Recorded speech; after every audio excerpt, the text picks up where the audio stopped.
Ayan, meron tayong gawa na ano, head unit Innova. Anong model dong? 2018 yata. 2018 daw sabi ni Sir. Ayan, bago.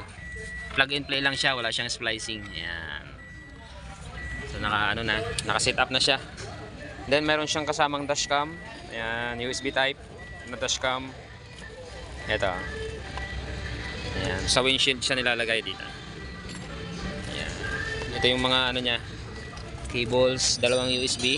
Ayan, tapos ito reverse camera, okay na rin. Ayan, naka-set up na. Okay. AVN Android head unit. Ayan siya. 9-inch ang laki. Innova. Toyota.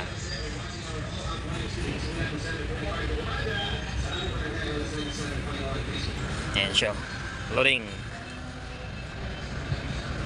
May reverse mo. Sige, testing mo.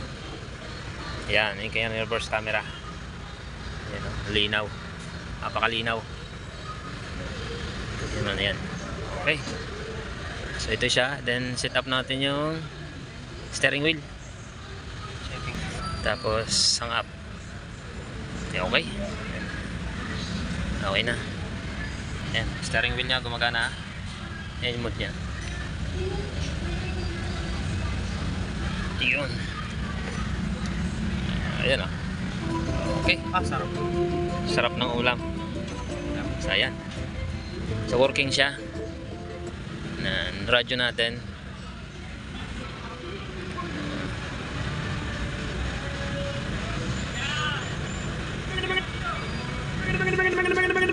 Ayan.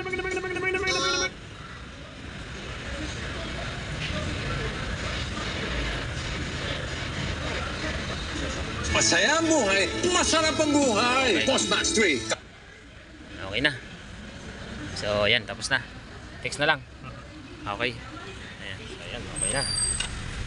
Okay. So ito yung ano natin kanina. Ayan, ito yung dashcam. Windshield lang siya ikakabit. Then ito meron siyang sariling apps.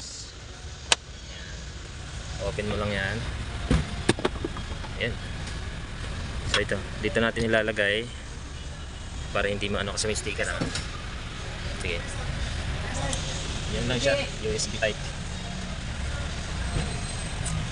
So ayan siya. Ayan. Pwede rin siyang paliitin. Okay. So yan. Kahit naka home, radyo, andyan siya. Okay.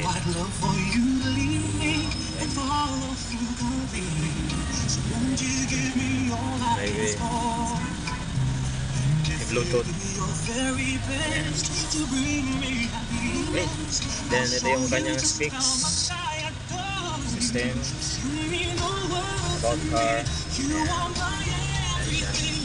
Android 13.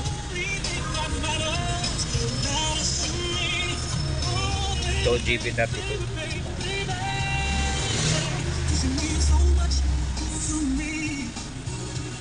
Yan. So GB32. Okay. So sabay din siya sa dim light. Ayun, nag-iilaw. Okay. So yan. Tapos na. Ito yung kanyang reverse. Ayan. Maliwanag siya kahit gabi. Okay. So, Toyota Innova 2016. 2015 pataas. 16.